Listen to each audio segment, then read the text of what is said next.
ತಸ್ಯಾಹಂ ಸಕಲಾಂ, correct ಅದೇ, ಬಾಧಾಂ ನಾಶಯಿಷ್ಯಾಮ್ಯ ಸಂಶಯಂ. ಯಾರು ಭಕ್ತಿಯಿಂದ ಮನಸ್ಸನ್ನು ಚೆನ್ನಾಗಿ ಹಿಡಿತದಲ್ಲಿಟ್ಟುಕೊಂಡು ನನ್ನನ್ನ ಸ್ತೋತ್ರಗಳಿಂದ ಹೊಗಳುತ್ತಾರೋ ಅವರ ಎಲ್ಲ ಸಂಕಷ್ಟಗಳನ್ನು ಕೂಡ ನಾನು ಕಳೆಯುತ್ತೇನೆ. ಯಾಕೆಂದ್ರೆ ಅವರು ಪ್ರಾಮಾಣಿಕವಾಗಿ ನನ್ನ ಗುಣಗಳನ್ನ, ನನ್ನ ಸಾಮರ್ಥ್ಯವನ್ನ ಅರ್ಥ ಮಾಡಿಕೊಂಡಿದ್ದಾರೆ ಎಂದಾಗ ಅವರಿಗೆ ಪ್ರಕೃತಿಯಲ್ಲಾಗುವಂತಹ ಪ್ರಾಕೃತಿಕ ವಿಕೋಪಗಳ ಯಾವುದೇ ಬಾಧೆ ಉಂಟಾಗುವುದಕ್ಕೆ ನಾನು ಬಿಡಲ್ಲ. ಮಧುಕೈಟಭನಾಶಂಚ ಮಹಿಷಾಸುರಘಾತನಂ ಕೀರ್ತಯಿಷ್ಯಂತಿ ಯೇ ತದ್ವದ್ವಧಂ ಶುಂಭ ನಿಶುಂಭಯೋ. ಮಧುಕೈಟಭರ ನಾಶ, ಆಮೇಲೆ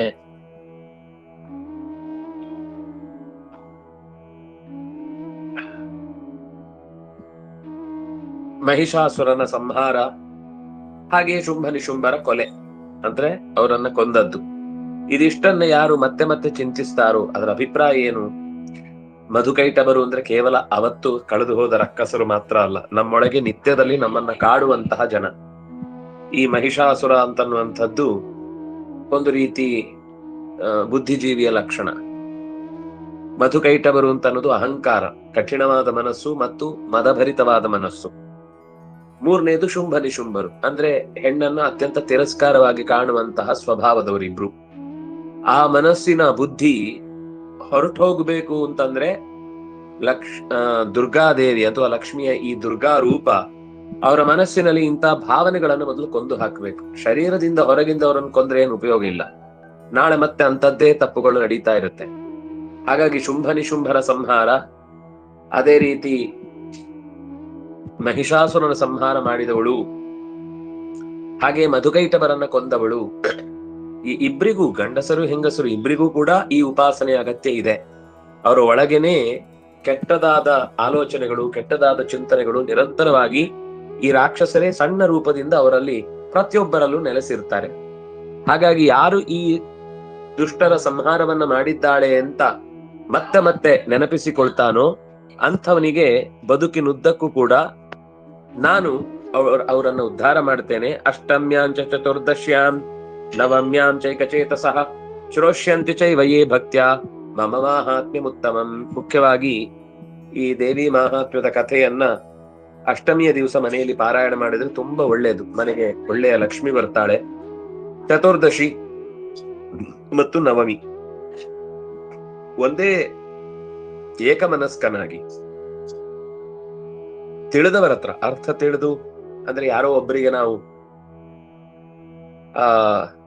ದಕ್ಷಿಣೆಯನ್ನು ಕೊಟ್ಟು ಮಾಡಿದ್ರೆ ನಾವು ಪಾರಾಯಣ ಮಾಡ್ಬೋದು, ನಾವೇ ಪಾರಾಯಣ ಮಾಡ್ಬೋದು, ಅದ್ರಲ್ಲಿ ಏನು ಸಂದೇಹ ಇಲ್ಲ.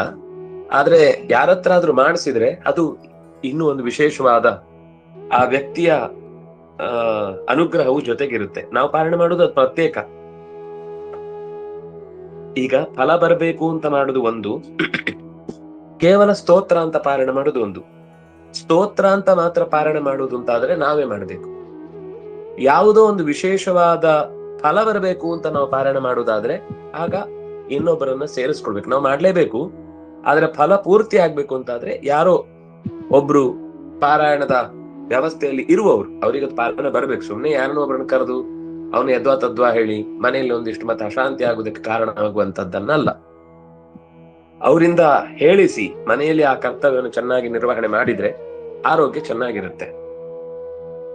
ಹಾಗಾಗಿ ಮಾನಸಿಕ ಹಿತವನ್ನ ಕಾಪಾಡಿಕೊಳ್ಳುವ ದೃಷ್ಟಿಯಿಂದ ಈ ಪದಾರ್ಥ, ಈ ಕ್ರಮವನ್ನು ಕೂಡ ಆಚರಿಸಬೇಕು ಅನ್ನೋದನ್ನ ಹೇಳಿ, ಶ್ರೋಷ್ಯಂತಿ ಯೇ ಭಕ್ತ್ಯಾ ಮಮ ಮಾಹಾತ್ಮ್ಯಮುತ್ತಮಂ, ನನ್ನ ಈ ದೇವಿ ಮಾಹಾತ್ಮ್ಯದ ಚಿಂತನೆಯನ್ನ ಯಾರು ಭಕ್ತಿಯಿಂದ ಶ್ರೋಷ್ಯಂತಿ ಕೇಳುತ್ತಾರೋ ಅವರಿಗೆ ನತೇಷಾಂ ದುಷ್ಕೃತಂ ಕಿಂಚಿತ್ ದುಷ್ಕೃತೋತ್ಥಾನ ಚಾಪದ ಭವಿಷ್ಯತಿ ನ ದಾರಿದ್ರ್ಯಂ ನ ಚೈವೇಷ್ಟ ವಿಯೋಜನಂ. ಅವ್ರು ಯಾವುದನ್ನ ತುಂಬಾ ಜೀವನದಲ್ಲಿ ಹತ್ತಿರ ಕಂಡಿರ್ತಾರೋ ಇಷ್ಟದ ವಸ್ತು, ಅದು ದೂರ ಹೋಗುದಿಲ್ಲ, ಇಷ್ಟ ವಿಯೋಜನ ಉಂಟಾಗುವುದಿಲ್ಲ.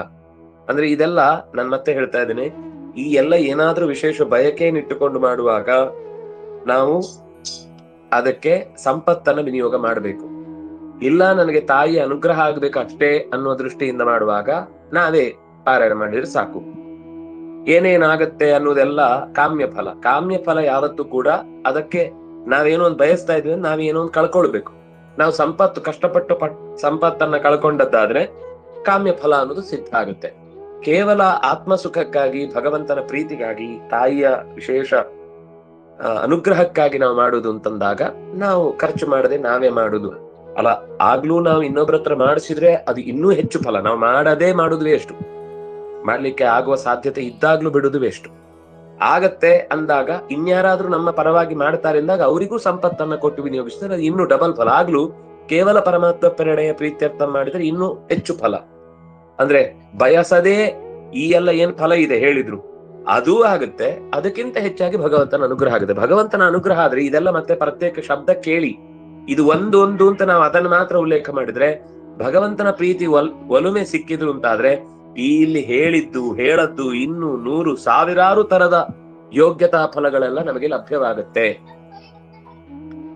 ಶತ್ರುಭ್ಯ ದುಷ್ಕೃತಂ ಕಿಂಚಿತ್, ಅವರ ದುಷ್ಕೃತ ಎಲ್ಲ ದೂರವಾಗುತ್ತೆ, ಪಾಪಗಳೆಲ್ಲ ದೂರವಾಗುತ್ತೆ, ಮತ್ತು ಆ ಪಾಪದಿಂದಾಗಿ ಉಂಟಾದ ಆಪತ್ತುಗಳು ದೂರವಾಗುತ್ತೆ. ದುಷ್ಕೃತೋತ್ಥ ನ ಚಾಪದಃ, ದುಷ್ಕೃತದಿಂದ ನಾವು ಯಾವುದೋ ಹಿಂದೆ ಮಾಡಿದ ಒಂದು ತಪ್ಪು ಕೆಲಸದಿಂದಾಗಿ ಯಾವುದೋ ಒಂದು ಮಹಾ ಅಪರಾಧ ಆಪತ್ತನ್ನ ಅನುಭವಿಸಬೇಕಾದ ಪ್ರಸಂಗ ಬರುತ್ತೆ. ಇದನ್ನ ನಿರಂತರ 48 ದಿವಸಗಳ ಕಾಲ ಚೆನ್ನಾಗಿ ಪಾರಾಯಣ ಮಾಡಿಸಿದ್ದಾದ್ರೆ ಎಲ್ಲ ಆಪತ್ತುಗಳು ದೂರವಾಗುತ್ತೆ. ನ ಭವಿಷ್ಯತಿ ದಾರಿದ್ರ್ಯಂ, ಈಗ ಇದ್ದ ದಾರಿದ್ರ್ಯ ಹೋಗುತ್ತೆ, ಮುಂದೆಯೂ ದಾರಿದ್ರ್ಯ ಬಾರದಂತೆ ನಮ್ಮ ಸಂಪತ್ತು ದೃಢವಾಗುತ್ತೆ. ನಚ ಇವ ಇಷ್ಟ ವಿಯೋಜನಂ, ನಾವು ಯಾವುದನ್ನ ತುಂಬಾ ವ್ಯಕ್ತಿಯನ್ನ ಅಥವಾ ವಸ್ತುವನ್ನು ಇಷ್ಟಪಟ್ಟಿರ್ತೇವೋ ಅದು ನಮ್ಮ ಕೈಯಿಂದ ದೂರವಾಗುವುದಿಲ್ಲ, ಅದು ನಮಗೆ ಲಭ್ಯವಾಗುತ್ತೆ, ನಮ್ಮದೇ ಸೊತ್ತಾಗಿ ನಮಗೆ ಲಾಭ ಕೊಡುತ್ತೆ. ನ ತೇಷಾಂ ದುಷ್ಕೃತಂ ಕಿಂಚಿತ್ ಶತ್ರುಭ್ಯೋ ನ ಭಯಂ ತಸ್ಯ ತಸ್ಯುತೋ ವಾ ನ ರಾಜತ ನ ಶಸ್ತ್ರಾನಲತೋ ಯೌಘಾತ್ ಕದಾಚಿತ್ ಸಂಭವಿಷ್ಯತಿ. ಶತ್ರುಭ್ಯ, ಯಾರೋ ದುರುಳರಿಂದ ನಮಗೆ ಭಯ ಹುಟ್ಟುವುದಿಲ್ಲ, ಭಯ ಹೋಗುತ್ತೆ ಏನಾದ್ರೂ ಇದ್ರು. ಕಳ್ಳರಿಂದ ಅಪಾಯ ಉಂಟಾಗುವುದಿಲ್ಲ. ಇನ್ನು ದುರುಳ ರಾಜರು ಅಥವಾ ಕೆಟ್ಟ ಅಧಿಕಾರಿಗಳಿಂದಾಗಿ ನಮಗೇನಾದ್ರೂ ಕೇಸು, ಕೋರ್ಟ್ ಕಟ್ಲೆ, ಅವ್ಯವಸ್ಥೆ, ಜೈಲು ಅನ್ನುವ ತರದ ಆಪತ್ತುಗಳೇನಾದ್ರೂ ರಾಜನ ಕಡೆಯಿಂದ, ಅಧಿಕಾರ ವರ್ಗದ ಕಡೆಯಿಂದ ಬರುವುದಿದ್ರೆ ಅದು ಕೂಡ ದೂರವಾಗುತ್ತೆ. ಇದೆಲ್ಲ ಒಂದು ಮಂಡಲದ ಸೇವೆ ಮಾಡಿದಾಗ ಬರುವಂತದ್ದು. ಅಂದ್ರೆ ದೊಡ್ಡ ದೊಡ್ಡ ಫಲ ಬಯಸಿದ ಹಾಗೆ ನಮ್ಮ ಪ್ರಾರ್ಥನೆಯ ವ್ಯಾಪ್ತಿಯು ದೊಡ್ಡದಾಗ್ತಾ ಹೋಗುತ್ತೆ. ಶಸ್ತ್ರದಿಂದ, ಶಸ್ತ್ರ ಅಂದ್ರೆ ಆಯುಧದಿಂದ, ಅನಲ ಬೆಂಕಿಯಿಂದ, ತೋಯ ನೀರಿನಿಂದ, ಇಂತಹ ಅಪಾಯಗಳ ಸಮೂಹದಿಂದ ಒಟ್ಟೊಟ್ಟಿಗೆ, ಆ ಕಡೆ ಮಳೆ ಬಂದು ಜಾರಿ ಬಿದ್ದ, ಎದುರುಗಡೆ ಗಾಡಿ ಹೊಡೆದೋಯ್ತು, ಜೊತೆಗೆ ಆ ಗಾಡಿ ಕೆರ್ರಂತ ಶಬ್ದ ಆಗಿ ಬೆಂಕಿ ಹತ್ಕೊಂಡು ಪೆಟ್ರೋಲ್ ಉರಿದು ಭಗ್ ಅಂತ ಹೊತ್ಕೊಳ್ತು. ಒಂದು ಬಿದ್ದ ಅಪಾಯ, ಇನ್ನೊಂದು ಹೊಡೆದ ಅಪಾಯ, ಇನ್ನೊಂದು ಬೆಂಕಿ ಅಪಾಯ ಒಟ್ಟಿಗೆ ಬರುತ್ತೆ, ಮೂರು ಕೂಡ. ಆ ಮೂರೂ ರೀತಿಯ ಅಪಾಯವನ್ನ ನ ಕದಾಚಿತ್ ಸಂಭವಿಷ್ಯತಿ. ಈ ಸ್ತೋತ್ರದ ನಿತ್ಯ ಪಾರಾಯಣ ಮಾಡಿ ಅನುಗ್ರಹವನ್ನ ಲಕ್ಷ್ಮೀ ನಾರಾಯಣರನ್ನ ಜೊತೆಗೆ ಚಿಂತಿಸಿ ಪ್ರಾರ್ಥಿಸಿದ್ದು ಹೌದಾದ್ರೆ ನ ಕದಾಚಿತ್ ಸಂಭವಿಷ್ಯತಿ, ಖಂಡಿತ ಇಂತಹ ಅಪಾಯದ ಕೊಂಪೆ ಅವನನ್ನ ಕಾಡುವುದಿಲ್ಲ. ತಸ್ಮಾನ್ ಮಮೈತತ್ ಮಾಹಾತ್ಮ್ಯಂ ಪಠಿತವ್ಯಂ ಸಮಾಹಿತೈಃ ಶ್ರೋತವ್ಯಂಚ ಸದಾ ಭಕ್ತ್ಯಾ ಪರಂ ಸ್ವಸ್ಥೇಯನಂ ಮಹತ್.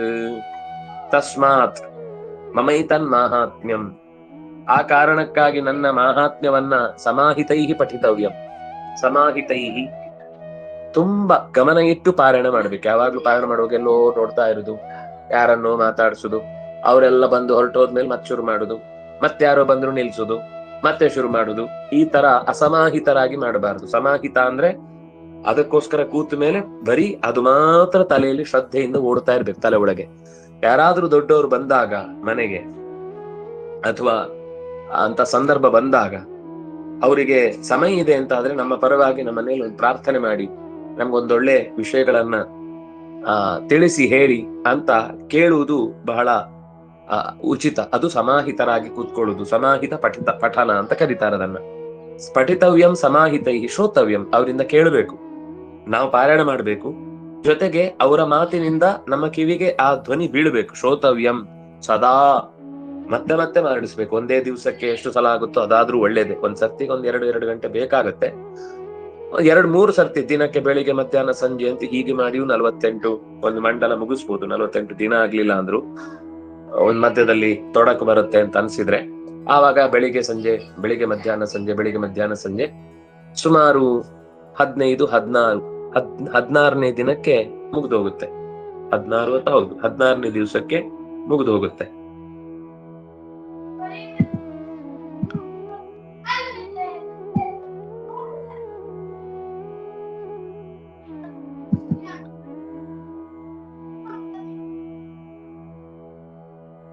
ಪರಂ ಸ್ವಸ್ಥೇನಂ, ಸ್ವಸ್ತಿ ಅಂದ್ರೆ ಮಂಗಳ. ಎಲ್ಲ ಮನಸ್ಸಿನಲ್ಲಿ ಅಂದುಕೊಂಡದ್ದು ಹಿತವಾಗಿಯೇ ನಡೆಯುತ್ತೆ. ಯಾರಿಗೂ ತೊಂದರೆ ಆಗದಂತೆ ಅತ್ಯಂತ ಸಮಾಧಾನವಾದ ಮನಸ್ಥಿತಿಯಲ್ಲೇ ಮನೆಯ ಎಲ್ಲ ಘಟನೆಗಳು ಕೂಡ ನಡೀತಾವೆ. ಉಪಸರ್ಗಾನ ಶೇಷಾಂಸ್ತು ಮಹಾಮಾರಿ ಸಮುದ್ಭವಾನ್ ತಥಾ ತ್ರಿವಿಧ ಮುತ್ಪಾತಂ ಮಾಹಾತ್ಮ್ಯಂ ಶಮ ಏನ್ ಮಮ. ಯಾವ್ದಾದ್ರು ಮಹಾಮಾರಿ ಸಮುದ್ಭವಾನ್, ಮಹಾಮಾರಿಗಳು ಅಂತಂದ್ರೆ ಇಲ್ಲೆಲ್ಲ ಪ್ಲೇಗಮ್ಮ ಏನೇನೋ ಇರ್ತಾವಲ್ಲ, ಅದು ಲಕ್ಷ್ಮಿಯದ್ದೇ ವಿಶೇಷ ಏನಂತಾರೆ ಗಣದೇವತೆಗಳು. ಅವಳ ಅನುಗ್ರಹದಿಂದ ಆಯಾ ಊರಿನಲ್ಲಿ ರೋಗದ ಪರಿಹಾರಕ್ಕಾಗಿ ಹುಟ್ಟಿಕೊಳ್ಳುವಂತಹ ದೇವತಾ ಶಕ್ತಿಗಳು.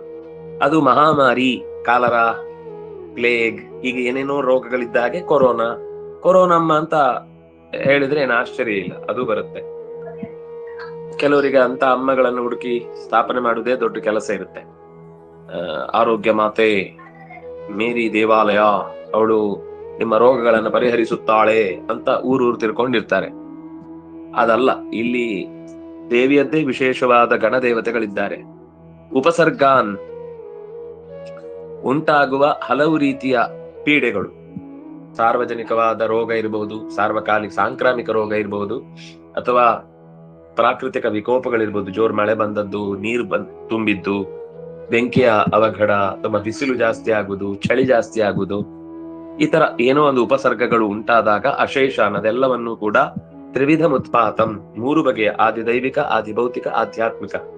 ಮನಸ್ಸು ಕೆಟ್ಟು ಹೋಗುದು, ಶರೀರಕ್ಕೆ ತೊಂದರೆ ಆಗುದು, ಮನೆ ಬಿದ್ದು ಹೋಗುದು, ಅಥವಾ ಒಟ್ಟು ಪ್ರಾಕೃತಿಕವಾಗಿ ಯಾವುದೇ ಕಾರ್ಯಭಾರಗಳು ನಡೆಸದೇ ಇರುವಂತಹ ಉತ್ಪಾತಗಳು ಉಂಟಾದಾಗ ಮಮ ಮಾಹಾತ್ಮ್ಯಂ ಶಮಯೇತ್, ನನ್ನ ಮಾಹಾತ್ಮ್ಯದ ಅಧ್ಯಯನದಿಂದ ಶಮಯೇತ್, ಅವನಿಗೆ ದೋಷ ಪರಿಹಾರ ಆಗತ್ತೆ. ಯತ್ರೈತತ್ ಪಠ್ಯತೆ ಸಮ್ಯಕ್ ನಿತ್ಯಮಾಯತನೇ ಮಮ ಸದಾ ನ ತದ್ ವಿಮೋಕ್ಷ್ಯಾಮಿ ಸಾನ್ನಿಧ್ಯಂ ತತ್ರ ಮೇ ಸ್ಥಿತಂ.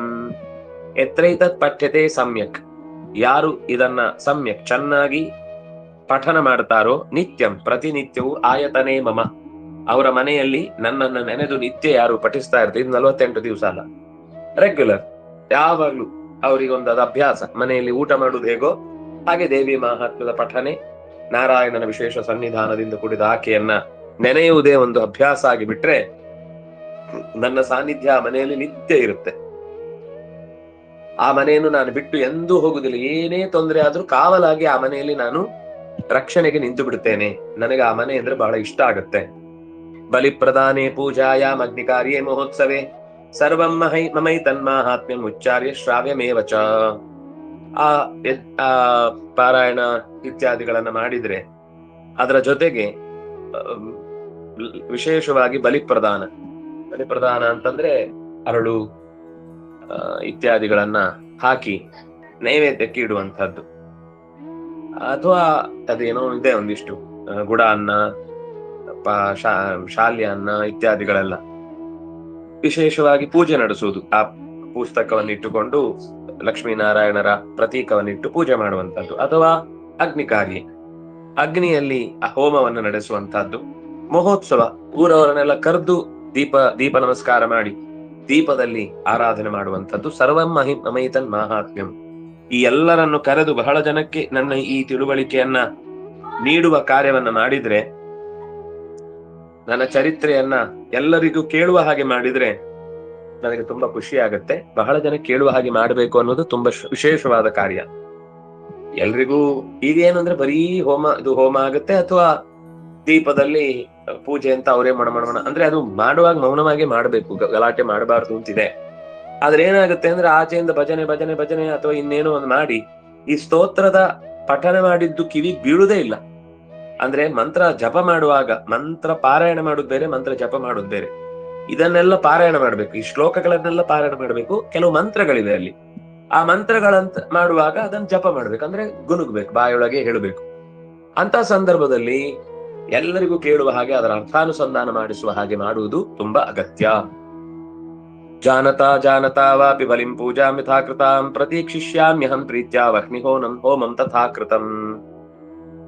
ಯಾರೋ ಹೇಳಿದ್ರು ಅಂತನೋ ಅಥವಾ ಮಾಡ್ಬೇಕು ಅಂತ ಇವನಿಗೆ ಇದ್ದಕ್ಕಿದ್ದಾಗೆ ಅನ್ನಿಸಿಯೋ ಹೇಗೋ ಒಂದು ರೀತಿಯಲ್ಲಿ ಬಲಿದಾನ, ಪೂಜೆ, ಹೋಮ ಇತ್ಯಾದಿಗಳನ್ನ ಅವನು ಮಾಡಿದ್ರೆ ಅವ್ರು ಹೇಗ್ ಮಾಡ್ತಾರೆ ನಾನು ಅದನ್ನ ಹಾಗೆ ನೋಡ್ತೇನೆ. ಅದರರ್ಥ ಅವ್ರು ನನ್ನನ್ನು ತುಂಬಾ ಶ್ರದ್ಧೆಯಿಂದ ಪ್ರೀತಿಸಿ ಮಾಡಿದ್ರೆ ನಾನು ಅಷ್ಟೇ ಶ್ರದ್ಧೆಯಿಂದ ಅವರ ಕಾಳಜಿಯನ್ನು ಮಾಡ್ತೇನೆ. ಮಾಡಿದ್ರೆ ಆಯ್ತು, ನಾನು ಇಷ್ಟು ದುಡ್ಡು ಖರ್ಚು ಮಾಡ್ತೇನೆ, ಲಕ್ಷ್ಮೀ ನಮ್ಮ ಮನೆಯಲ್ಲಿ ಕಾಲು ಮುರಿದು ಬಿರ್ದಿರ್ಬೇಕು ಅಂತ ಅಹಂಕಾರದಿಂದ ಮಾಡದ ಅಂದ್ರೆ ಅವನ ಮನೆಯಲ್ಲಿ ಕಾಲು ಮುರಿದೇ ಹೋಗ್ತೇನೆ ನಾನು. ಅವನು ಯಥಾ ಕೃತಂ ತಥಾ ಪ್ರತೀಕ್ಷಿಷ್ಯಾಮಿ. ಅವನು ಯಾವ ಅಹಂಕಾರದಿಂದ ಮಾಡ್ತಾನೆ, ಕೆಲವರು ಇರ್ತಾರೆ ಹಾಗೆ, ಅವರಿಗೆ ನಮ್ಮ ಮನೆಯಲ್ಲಿ ಯಾವಾಗ್ಲೂ ಪೂಜೆ ಮಾಡ್ತೀವಿ, ನಾವೇ ಮನೆಯಲ್ಲಿ ದೇವರಿಗೆ, ಯಾರ ಮನೇಲಿ ಇಷ್ಟು ಪೂಜೆ ಮಾಡಲ್ಲ, ಯಾರ ಮನೇಲಿ ಇಷ್ಟು ಅಲಂಕಾರ ಮಾಡಲ್ಲ, ಯಾರ ಮನೇಲಿ ಇಷ್ಟು ದೀಪ ಸೇವೆ ಕೊಡಲ್ಲ, ನಮ್ಮ ಮನೇಲಿ ಯಾವಾಗ್ಲೂ ಮಾಡ್ತೀವಿ ಅಂತ ಒಂಥರ ಮದದಿಂದ, ಅಹಂಕಾರದಿಂದ ನಾವೇ ದೇವರನ್ನು ಉದ್ಧಾರ ಮಾಡ್ತಾ ಇದ್ದೇವೆ ಅನ್ನುವ ರೀತಿಯಿಂದ ಮಾಡಿದ್ರೆ ತಥಾಕೃತ. ಅವ್ರು ಹೇಗ್ ಮಾಡಿದ್ರು ನಾನು ಹಾಗೆ ತಗೊಳ್ತೇನೆ ಅದನ್ನ. ಅವರಿಗೆ ಭಾವಭಕ್ತಿ ಜಾಸ್ತಿ ಆದಷ್ಟು ನಾನು ತಾಯಿ ಪ್ರೀತಿಯನ್ನು ಹೆಚ್ಚು ತೋರಿಸ್ತೇನೆ. ಅವರು ದರ್ಪ ಅಹಂಕಾರ ತೋರಿಸಿದಷ್ಟು ನಾನು ಮಾರಿಯಾಗಿ ಅವರನ್ನ ಕಾಡುತ್ತೇನೆ. ಶರತ್ಕಾಲೇ ಮಹಾಪೂಜಾ ಕ್ರಿಯತೆ ಯಾಚ ವಾರ್ಷಿಕಿ ತಸ್ಯಾಮಮೈ ತನ್ಮಾಹಾತ್ಮ್ಯಂ ಶ್ರುತ್ವಾ ಭಕ್ತಿ ಸಮನ್ವಿತಃ. ಈ ವಸಂತ, ಗ್ರೀಷ್ಮ, ವರ್ಷ, ಶರತ್ ಅಂತ 4ನೇ ಮಾಸ ಶರತ್. ಶರತ್ಕಾಲದಲ್ಲಿ ಬಹಳ ವಿಶೇಷ. ಈ ದಸರಾ ಸಂದರ್ಭ ಅನ್ನೋದೆಲ್ಲ ಶರತ್ಕಾಲ. ಶರತ್ಕಾಲದಲ್ಲಿ ಲಕ್ಷ್ಮಿಯ ಆರಾಧನೆ ವಾರ್ಷಿಕವಾಗಿ ಪ್ರತಿ ಒಂದು ವರ್ಷಕ್ಕೊಮ್ಮೆ ಆದ್ರೂ ಕೂಡ ಮನೆಯಲ್ಲಿ ಇದನ್ನು ಮಾಡಬೇಕು. ದೇವಿ ಮಹಾತ್ಮ್ಯದ ಪಠನ, ದುರ್ಗಾ ನಮಸ್ಕಾರ ಅಥವಾ ದೀಪ ನಮಸ್ಕಾರ ಅಥವಾ ಅಗ್ನಿ ಹೋಮ ಇತ್ಯಾದಿ ಯಾವ್ದಾದ್ರೂ ಒಂದನ್ನಾದ್ರೂ ಮಾಡಬೇಕು. ತಸ್ಯಾಮಮೈ ತನ್ಮಾಹಾತ್ಮ್ಯಂ, ಅಲ್ಲಿಯೂ ಕೂಡ ನನ್ನ ಮಹಾತ್ಮ್ಯ ಶ್ರವಣ ಮಾಡ್ಬೇಕು.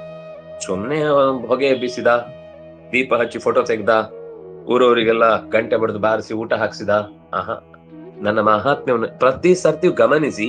ಮಮೈ ತನ್ಮಾಹಾತ್ಮ್ಯಂ, ಮಮೈ ತನ್ಮಾಹಾತ್ಮ್ಯಂ, ಮಮೈ ತನ್ಮಾಹಾತ್ಮ್ಯಂ. ಮಾಹಾತ್ಮ್ಯ ಜ್ಞಾನ ಇಲ್ಲದೆ ಭಕ್ತಿ ಬರೋದು ಸಾಧ್ಯವೇ ಇಲ್ಲ. ಇಲ್ಲ ಅಂದ್ರೆ ಅದು ಗೊಡ್ಡು ಭಕ್ತಿ ಆಗುತ್ತೆ, ಕೇವಲ ಲಾಭದ ಭಕ್ತಿ ಆಗುತ್ತೆ. ನಾನು ಕೊಡ್ತಾರೆ ಅದಕ್ಕೋಸ್ಕರ ಪಾರಾಯಣ ಮಾಡ್ತೇನೆ, ನಂಗೆ ಲಾಭ ಇದೆ, ನನ್ ಕೆಲಸ ಆಗುತ್ತೆ, ಮಾಡ್ತಾ ಇದ್ದೇನೆ, ಅವಳೆಲ್ಲ ನನಗೆ ಬೇಕಿಲ್ಲ, ನನಗೆ ಅವಳಿಂದ ಫಲ ಸಿಗ್ಬೇಕಷ್ಟೇ ಅನ್ನುವ ಈ ದರ್ಪ 2-3 ಸತಿ ಫಲ ಕೊಡುತ್ತೆ, ಇನ್ನೊಂದ್ ಸತಿ ಸರಿಯಾಗಿ ಕೈನು ಕೊಡುತ್ತೆ. ಶ್ರುತ್ವಾ, ಮತ್ತೆ ನೋಡಿ, ಸರ್ವ ಬಾಧಾ ವಿನಿರ್ಮುಕ್ತೋ ಧನಧಾನ್ಯ ಸಮನ್ವಿತ ಮನುಷ್ಯೋ ಮತ್ ಪ್ರಸಾದೇನ ಭವಿಷ್ಯತಿನ ಸಂಶಯ. ಈ ಪಾರಾಯಣದ ಕ್ರಮವನ್ನ ನಿತ್ಯದಲ್ಲಿ ಇಟ್ಟುಕೊಂಡ್ರೆ ಅಥವಾ ಪೂಜೆ ಪುರಸ್ಕಾರ ಈ ಕ್ರಮದಲ್ಲಿ ಅವನು ನಿತ್ಯ ಮಾಡುವುದಾದ್ರೆ ಎಲ್ಲ ಬಾಧೆಗಳು ಕೂಡ, ಮನೆಯಲ್ಲಿ ಏನಾದ್ರೂ ದುಷ್ಟ ಗ್ರಹಗಳ ದೋಷ ಇದ್ರೆ, ದುಷ್ಟ ಶರೀರ ಅಥವಾ ದುಷ್ಟ ಜೀವಗಳ ಆತ್ಮಗಳ ಕಾಟ ಏನಾದ್ರೂ ಆಗಿದ್ರೆ, ಅಥವಾ ಯಾರಾದ್ರೂ ಕೆಟ್ಟ ಪ್ರಯೋಗಗಳನ್ನ ಮಾಡಿ ಮನೆಗೆ ತುಂಬಾ ತೊಂದರೆಯನ್ನ ಕೊಡ್ತಾ ಇದ್ರೆ, ಆಗ ಈ ಮಹಾತ್ಮ್ಯದ ಪಠನದಿಂದ ಧನಧಾನ್ಯ ಸಮನ್ವಿತನಾಗಿ ಸಂಪತ್ತು, ಧನ, ದುಡ್ಡು ಎಲ್ಲವೂ ಕೂಡ ನನ್ನ ಪ್ರಸಾದದಿಂದ ಮನುಷ್ಯ ಪಡೀತಾನೆ ನಿಶ್ಚಯವಾಗಿ, ನ ಸಂಶಯ, ಅದಕ್ಕೆ ಸಂದೇಹವೇ ಬೇಡ. ಶ್ರುತ್ವಾ ಮಮೈ ತನ್ಮಾಹಾತ್ಮ್ಯಂ, ಮತ್ತೆ ಗಮನಿಸಿ, ನನ್ನ ಮಾಹಾತ್ಮ್ಯವನ್ನು ಅರ್ಥಪೂರ್ಣವಾಗಿ ಮತ್ತೆ ತಿಳಿದು ತಥಾ ಚೋತ್ಪತ್ತಯ ಶುಭಾ, ಅನೇಕ ಶುಭ ಕರ್ಮಗಳು, ಉತ್ಪತ್ತಿಗಳು ಅಂದ್ರೆ ಮನೆಯಲ್ಲಿ ಉತ್ಪತ್ತಯ ಅಂದ್ರೆ ಅವತಾರಗಳು. 3 ಕ್ರಮದಲ್ಲಿ ಮಹಾಕಾಳಿ, ಮಹಾಲಕ್ಷ್ಮಿ, ಮಹಾಸರಸ್ವತಿ ಅಂತ ಬೇರೆ ಬೇರೆ ಕಾಲದಲ್ಲಿ ಬೇರೆ ಬೇರೆ ರಾಕ್ಷಸರ ಸಂಹಾರ ಮಾಡಿದ ಉತ್ಪತ್ತಿಗಳನ್ನು ಸರಿಯಾಗಿ ಅರ್ಥೈಸಿಕೊಂಡು ನೇರವಾಗಿ ನಾನು ಎಲ್ಲಿ ಬಂದೆ, ಹೂವಾಗಿ ನಾನು ಸರಸ್ವತಿಯಲ್ಲಿ ಹೇಗೆ ಕಾಣಿಸಿಕೊಂಡೆ, ದುರ್ಗೆಯಾಗಿ ಹೇಗೆ ಪಾರ್ವತಿಯಲ್ಲಿ ಕಂಡುಕೊಂಡೆ ಅನ್ನುವ ಈ ಎಲ್ಲ ಉತ್ಪತ್ತಯ ಶುಭ, ಎಲ್ಲವೂ ಶುಭಕಾರಿಯಾದದ್ದು.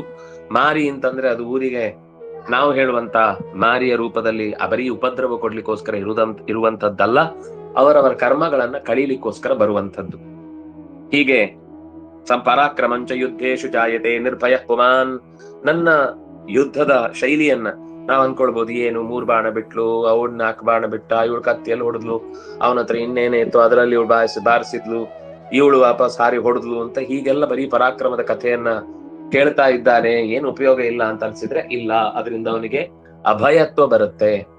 ಅವನಿಂದ ಯಾರಿಗೂ ತೊಂದರೆ ಆಗುದಿಲ್ಲ. ಅವನನ್ನ ನೋಡಿದ್ರೆ ಇವನಿದ್ದಾನ, ಇವನೊಬ್ಬ ಗಟ್ಟಿ ನಮ್ಗೆ ಜೊತೆಗಿದ್ದಾನೆ, ಇವನಿದ್ರೆ ನಮ್ಗೆ ಯಾವುದೇ ಸಮಸ್ಯೆ ಇಲ್ಲ ಅಂತ ಒಂದು ಧೈರ್ಯ ಬರುವಂತಹ ಮಾತು. ಮತ್ತು ಜೊತೆಗೆ ಇವನಿಗೂ ಕೂಡ ಯಾರನ್ನ ಕಂಡ್ರೆ ಭಯ ಹುಟ್ಟುವುದಿಲ್ಲ. ನಿರ್ಭಯ ಪುಮಾನ್, ಭಯ ನಿರ್ಗತ, ಭಯ ಹೊರಟೋಗುತ್ತೆ. ಒಬ್ಬ ವ್ಯಕ್ತಿ ನಿತ್ಯ ಪಾರಾಯಣ ಮಾಡುವವನಾಗಿದ್ರೆ ಅವನ ಜೊತೆಗಿದ್ರೆ ನಮ್ಗೆಲ್ಲ ಸೇಫ್ಟಿ ಅಂತ ಅನ್ಸುತ್ತೆ. ಅವನು ಬಂದ್ ಏನಾದ್ರೂ ನಿಂತು ನಮ್ಗೊಂದು ಒಳ್ಳೆ ಮಾತು ಹೇಳಿದ್ರೆ ಮಾಡ್ಬೇಕು ಅಂತ ಅನ್ಸುತ್ತೆ, ಅಥವಾ ಅವನು ಒಂದು ಸಮಾಧಾನ ಹೇಳಿದ್ರೆ ಕೂಡ್ಲೆ ಸಮಾಧಾನ ಆಗುತ್ತೆ. ಅಂದ್ರೆ ಭಯ ಹೋಗಿ ಮನಸ್ಸು ದೂರ ಆಗುತ್ತೆ, ಅಂದ್ರೆ ಕ್ಲೇಶದಿಂದ ದೂರ ಆಗುತ್ತೆ. ಇದು ನಿರ್ಭಯ ಪುಮಾನ್. ವಿಪವ ಸಂಕ್ಷಯಂ ಯಾಂತಿ ಕಲ್ಯಾಣಂ ಚೋಪಪದ್ಯತೆ ನಂದತೆ ಚ ಕುಲಂ ಪುಂಸ ಮಾಹಾತ್ಮ್ಯಂ ಮಮ ಶೃಣ್ವತಾಂ. ಶತ್ರುಗಳು ದೂರದಿಂದಲೇ ಸಂಕ್ಷಯಂ, ದೂರದಿಂದ ನಾಶ ಹೊಂದುತ್ತಾರೆ. ಒಳ್ಳೆಯ ಮಂಗಳಮಯವಾದಂತಹ ಅಂದ್ರೆ ಅಪಾಯ ದೂರವಾದಾಗ ಒಂದು ತಿಳಿಯಾದ ಮನಸ್ಥಿತಿ ಏನ್ ಬರಬೇಕು ಅದು ಉಪಪದ್ಯತೆ. ಅವನ ಇಡೀ ಕುಲ ಸಮಾಧಾನಗೊಳ್ಳುತ್ತೆ, ಸಂತೋಷ ಪಡುತ್ತೆ. ಯಾವಾಗ ಮಮ ಮಾಹಾತ್ಮ್ಯಂ ಶೃಣ್ವತಾ. ಮತ್ತೆ ಗಮನಿಸಿ, ನನ್ನ ಮಾಹಾತ್ಮ್ಯವನ್ನು ಸರಿಯಾಗಿ ಅರ್ಥ ಮಾಡಿಕೊಂಡು ಆತ ಪಡೆದ ಅಂದ್ರೆ ಯುದ್ಧದಲ್ಲಿಯೂ ಕೂಡ ಯಾವುದೋ ಒಬ್ಬನ ಜೊತೆಗೆ ಸಿಕ್ಕಾಪಟ್ಟೆ ಹೋರಾಟ ಗಲಾಟೆ, ಕೋರ್ಟು ಕಟ್ಲೆ ಕೇಸು, ಅಥವಾ ಏನೋ ತೋಟದ ಕೆಲಸ ಅಥವಾ ಗದ್ದೆ ಕೆಲಸ, ಇನ್ನು ನೂರಾರು ತರದ ಒಬ್ಬೊಬ್ರಿಗೆ ಒಂದೊಂದ್ ತರದ ಟೆನ್ಷನ್ ಇರುತ್ತಲ್ಲ, ಗಲಾಟೆಗಳು. ಆ ಎಲ್ಲಾ ಗಲಾಟೆಗಳು ಕೂಡ ನಿರ್ಭಯವಾಗಿ ಕಳ್ಕೊಳ್ಳಿಕ್ಕಾಗತ್ತೆ. ಶಾಂತಿ ಕರ್ಮಣಿ ಸರ್ವತ್ರ ತಥಾ ದುಸ್ವಪ್ನ ದರ್ಶನೆ ಗ್ರಹ ಪೀಡಾಸು ಚೌಗ್ರಾಸು ಮಾಹಾತ್ಮ್ಯಂ ಶೃಣ್ವತಾಂ ಮಮ ಶೃಣುಯಾನ್ ಮಮ. ನನ್ನ ಮಾಹಾತ್ಮ್ಯದ ಕಥೆಯನ್ನ ಕೇಳಿ ಯಾವ್ದಾದ್ರೂ ಅವನಿಗೆ ಶಾಂತಿ ಕರ್ಮವನ್ನ ಮಾಡಬೇಕು ಅಂತ ಹೇಳಿದ್ರೆ ಆ ಶಾಂತಿ ಕರ್ಮ ಇದರಿಂದ ಸಫಲವಾಗುತ್ತೆ. ಕೆಟ್ಟ ಕನಸು ಬಿದ್ದು ಅದು ತುಂಬಾ ಅವನಿಗೆ ಹಾನಿ ಉಂಟು ಮಾಡುವಂತ ಸ್ಥಿತಿಯದ್ದು ಉಲ್ಲೇಖ ಕಂಡ್ರೆ ಇದನ್ನು ಪಾರಾಯಣ ಮಾಡಿದ್ರೆ ದುಸ್ವಪ್ನದಿಂದ ಉಂಟಾಗುವಂತಹ ಕೆಟ್ಟ ಫಲಗಳು ದೂರವಾಗ್ತವೆ. ಕುಲಂ ಗ್ರಹ ಪೀಡಾಸು, ಗ್ರಹದ ದೋಷಗಳು, ಅಥವಾ ಹೇಳ್ತಾರಲ್ಲ ಕೆಲವೊಂದ್ ಸರ್ತಿ ನಮ್ಮ ಗ್ರಹ ದೋಷಗಳು ಇರ್ತವೆ, ಇದೆಲ್ಲ ನಾವು ಬುಲ್ಶಿಟ್ ಅಂತ ಬೈಬಹುದು ಆರಾಮವಾಗಿ. ಆದ್ರೆ ಗ್ರಹಗಳ ದೋಷ ಅನ್ನೋದು, ಗ್ರಹಗಳೇನ್ ದೋಷ ಕೊಡುದಿಲ್ಲ, ಗ್ರಹಗಳೇನು ಕೆಲಸ ಮಾಡಲ್ಲ ಅಂದ್ರೆ ಎಚ್ಚರ ಕೊಡ್ತವೆ. ಆ ಎಚ್ಚರ ಕೊಟ್ಟದ್ದು ಏನು ಅಂತಂದ್ರೆ ನಿಮ್ಗೆ ಏನೋ ದುಸ್ಥಿತಿ ಇದೆ, ಒಂದು ದುಷ್ಟ ಕರ್ಮದ ಫಲವನ್ನು ಉಣ್ಲಿಕ್ಕಿದೆ ಅಂತ ಅದು ಹೇಳಲಿಕ್ಕೋಸ್ಕರ ಹಾಗೆ ಕೇವಲ ಇಂಡಿಕೇಟರ್ ಆಗಿ ಕೆಲಸ ಮಾಡ್ತವೆ ಗ್ರಹಗಳು. ಏನ್ ಇಂಡಿಕೇಟ್ ಮಾಡ್ತಾವೋ ಆ ಕೆಟ್ಟ ಫಲವನ್ನ ಈ ಪಾರಾಯಣ ಕಳೀಲಿಕ್ಕೆ ಸುಲಭ ಮಾಡುತ್ತೆ. ಗ್ರಹ ಪೀಡಾಸು ಚ ಉಗ್ರಾಸು, ಭಯಾನಕವಾದ ಗ್ರಹ ದೋಷಗಳನ್ನು ಕೂಡ ಈ ಪಾರಾಯಣದಿಂದ ಕಳ್ಕೊಳ್ಳಿಕ್ಕಾಗತ್ತೆ ಅಂತ ಕೊಟ್ಟು ಈ ಪದ್ಯದಲ್ಲಿ ನಿರೂಪಣೆ ಮಾಡಿದ್ರು. ಇನ್ನು ಉಳಿದದನ್ನ ನಾಳ್ದು ಶನಿವಾರ ಮುಂದಿನ ಪಾಠದಲ್ಲಿ ಅನುಸಂಧಾನ ಮಾಡೋಣ ಅಂತ ಹೇಳ್ತಾ, ಶ್ರೀಹರಿಪ್ರಿಯತಾಂ ಶ್ರೀಕೃಷ್ಣಾರ್ಪಣಮಸ್ತು.